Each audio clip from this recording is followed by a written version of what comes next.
美国国务卿蓬佩奥星期天敦促哈萨克斯坦与华盛顿一道在中国对待东突厥斯坦穆斯林的议题上向中国施压。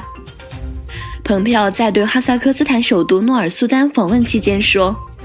他在与哈萨克斯坦外长特列乌别尔济会谈期间讨论了100多万维吾尔穆斯林的处境，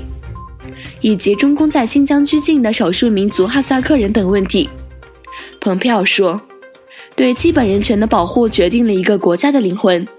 他说，美国敦促所有国家和美国一道施压，立即结束这种压迫。我们只是要求他们向那些希望逃离中国的人提供安全避难所和庇护所，保护人的尊严，做正确的事。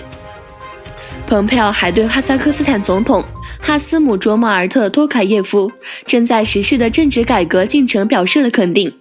并预祝其获得成功。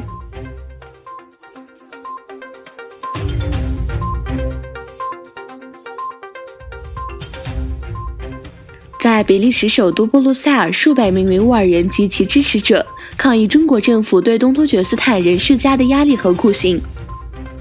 约200人参加了在布鲁塞尔欧盟理事会大楼前的示威活动。示威者高举土耳其和东突厥斯坦的旗帜，以及标有维吾尔人自由、阻止种族灭绝、集中营封闭等标语的横幅。他们抗议中国对维吾尔族的迫害。示威者发表声明说，中国在集中营拘留大约300万维吾尔人和其他突厥人，中国不希望这些事实为世人所知，并强调建立集中营是对人权的侵犯。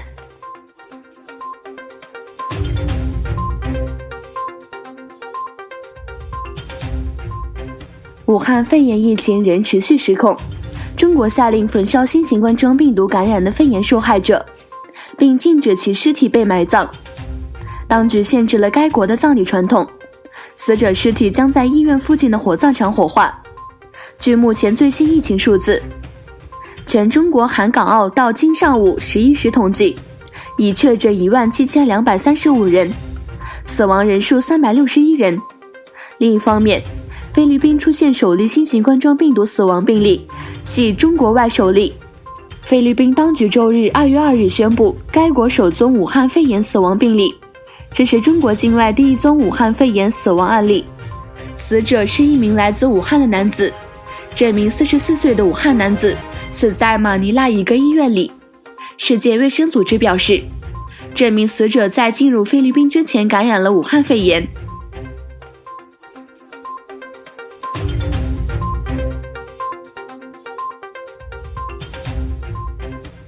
中国爆发由2019新型冠状病毒引起肺炎疫情，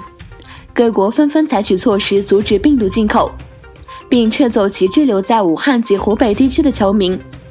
多国相继推出入境管制措施，有在一段时间内禁止中国公民或曾到过中国人士入境，亦有国家暂停向中国旅客发出签证。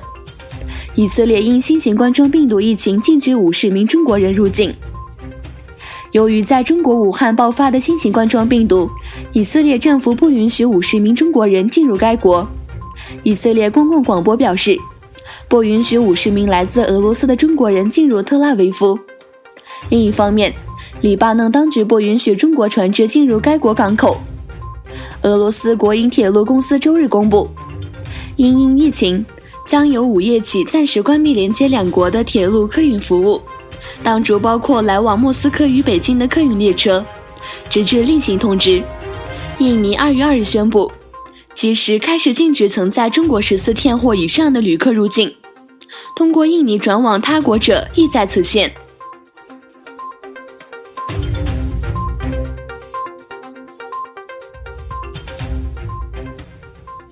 澳大利亚首都领地宣布进入紧急状态，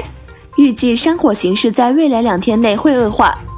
上一次公布紧急状态是在2003年的山林大火期间。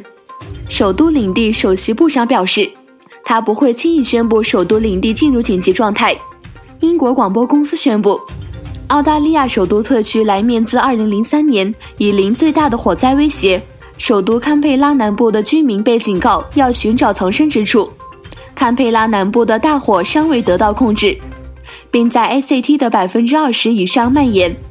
火焰仍未到达首都郊区，堪培拉时报宣布，那些被授权的人报告说，